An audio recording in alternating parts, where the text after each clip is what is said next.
घर घर का श्रृंगार, प्रेम सनातन। हमारे YouTube चैनल प्रेम सनातन टीवी को लाइक करें, सब्सक्राइब करें और सबसे पहले वीडियो पाने के लिए आप घंटी के बटन को दबाएं। वंदे महापुरुष ते चरणारविंदम। सभी देशवासियों को सदर जय सीताराम। एक प्रश्न सामने उपस्थित हुए हैं कि अनेक प्रकार की आदि व्याधि के चलते, अनेक प्रकार के समस्याओं के चलते लोग परेशान रहते हैं। तो उन लोगों का एक प्रश्न था कि सभी प्रकार की बीमारी से और आजकल क्या प्राचीन समय से भी हमारे सनातन धर्म में 84 लाख योनियां हैं, उनमें भी एक प्रेत योनि की गणना प्रेत को भी मानने वाले हैं। गरुड़ पुराण में प्रेत खंड ही 13 अध्यायों को बना हुआ है, उसको भी लोग मानते हैं और यह कोई मिथ्या भी नहीं है। बहुत से लोग कहते होंगे अपनी महानता में, मैं ये नहीं मानता, मैं वो नहीं मानता, पर इस कोरोना नामक बीमारी ने सब दुनिया को बता दिया कि तुम कितने भी महान हो जाओ, परंतु इतने भी महान नहीं हो सकते। प्रकृति बार बार बताती रहती है कि महान अगर कोई है वो महान हम ही हैं। तो ये स्थिति सामने खड़ी हुई है। जो लोग कहते थे मरने तक का टाइम नहीं है, वो मौत के डर के मारे सब लोग अपने अपने घर में छुपे हुए हैं। कोई बाहर निकलना ही नहीं चाहता, कोई किसी से मिलना नहीं चाहता, और बिल्कुल मिलना भी नहीं चाहिए, क्योंकि शरीर माध्यम खलु धर्म साधनम, यह शरीर ही है जो सभी धर्म साधन, सभी कार्यों को संपादित करने के लिए माध्यम है। शरीर नहीं रहा तो फिर जीवन का कोई मतलब नहीं, जीवन तो खत्म हो गए। तो जीवन की रक्षा करना किसी भी प्राणी का प्रथम कर्तव्य है, उचित ही है। परंतु विपत्ति का समय क्यों है, विपत्ति आती क्यों है? मैं फिर एक बार बहुत विनम्रता पूर्वक मैं कह रहा हूं, ये समस्या का मुख्य जो कारण है वह हमारे आपके कहीं न कहीं कर्म ही है। सो परत्र दुख पावई, सिर धुन धुन पछताए, काला ही कर्म है, ईश्वर ही मिथ्या दोष लगाए। व्यक्ति करता खुद ही है, जब परिणाम सामने आता है तो रोने लगता है, पता नहीं क्या हो रहा है, कौन क्या कर रहा है। सुंदर कांड की एक अत्यंत महत्वपूर्ण चौपाई है। हनुमान जी ने भगवान राम को कहा हनुमंत विपत प्रभु सोई, जब तब सुमिरन भजन न होई। विपत्ति क्या है? आपका विस्मरण ही सबसे बड़ी विपत्ति है। अपने को सर्वश्रेष्ठ, अपने को सर्वसमर्थ सब कुछ मान लेना, ये सबसे बड़ी विपत्ति है। विविधो विस्मरणम विष्णु, भगवान का विस्मरण ही सबसे बड़ी विपत्ति है। संपत्ति सबसे बड़ी क्या है? नारायण स्मृति, भगवान की स्मृति ही सबसे बड़ी संपत्ति है, सबसे बड़ा सुख है। तो फिर प्रश्न उठता है कि क्या करें? मैं फिर कहता हूं कि दुख के समय में मंदिर न जाया जाए। आजकल होता क्या है कि जैसे लोग परेशान होते हैं, पीर फकीर के पास जाएंगे, भगवान के मंदिर में जाएंगे, तमाम मन्नतें मांगेंगे। जैसे आज आप लोग सब देख रहे हैं कि त्राही त्राही मची हुई है,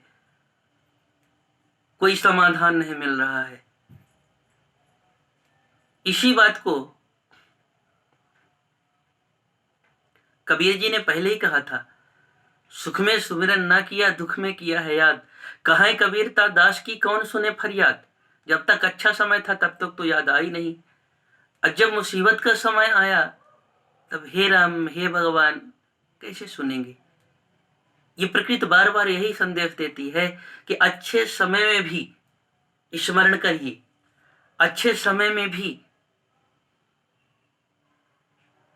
प्रभु की स्मृति रखिए। रही बात समस्याओं की, तो मेरी प्रार्थना है, ये जीवन की एक घटना भी है, ये प्रत्यक्ष घटना है जीवन की,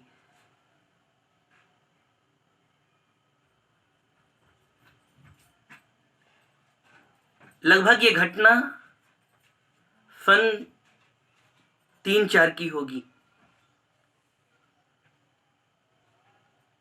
मैं एक जगह पर रहता था, तो मैं जब सोता था, ये प्रत्यक्ष बात है, जब भी मैं सोता तो लगता कोई दबा लिया है, कुछ बोलने की हिम्मत नहीं पड़ती। और इतना ही नहीं होता, कभी कभी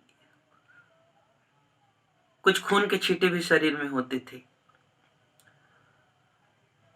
बहुत बचपने की बात है, हो सकता है मेरी बात बुद्धिजीवी, बहुत ज़्यादा अच्छे बुद्धिजीवी वर्ग को समझ में ना आए, पर यह सत्य बात है।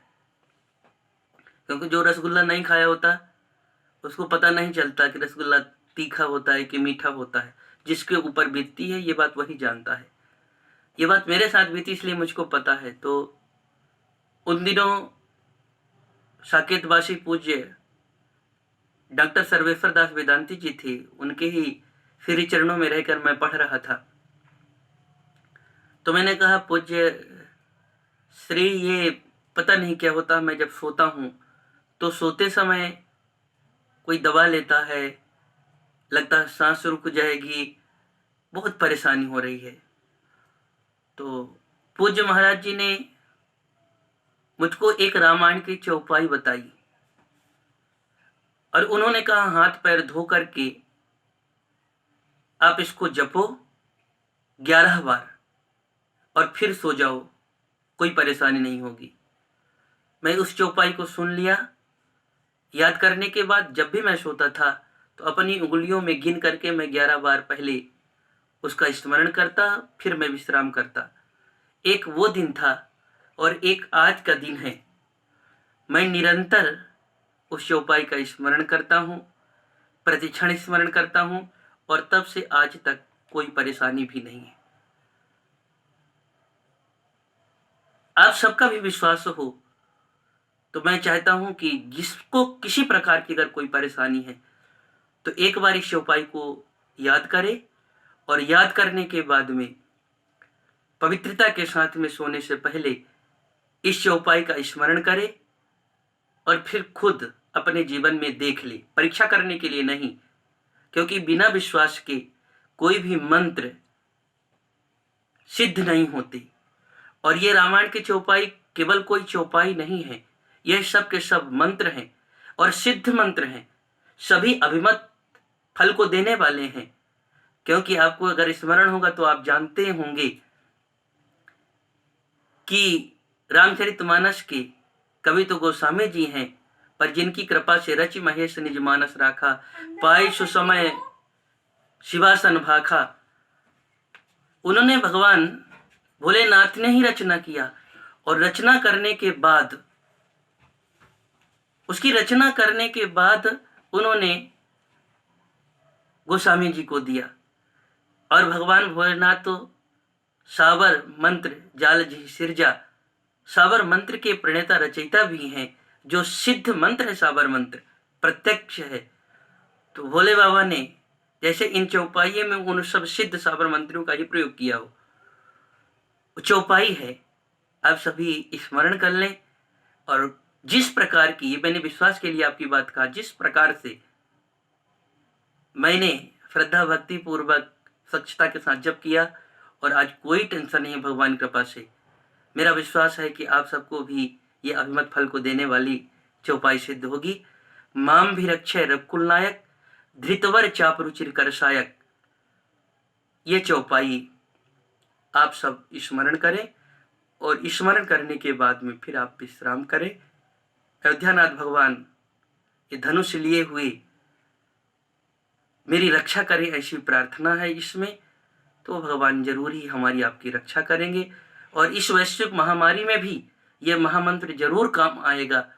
जो इस चौपाई को नित्य स्मरण करके और राजज्ञा का पालन करेगा, उसमें उसका कल्याण भगवान स्वयं, रक्षा भगवान स्वयं करेंगे। ऐसा मेरा आशा ही नहीं, पूर्ण विश्वास है। सादर जय सीताराम।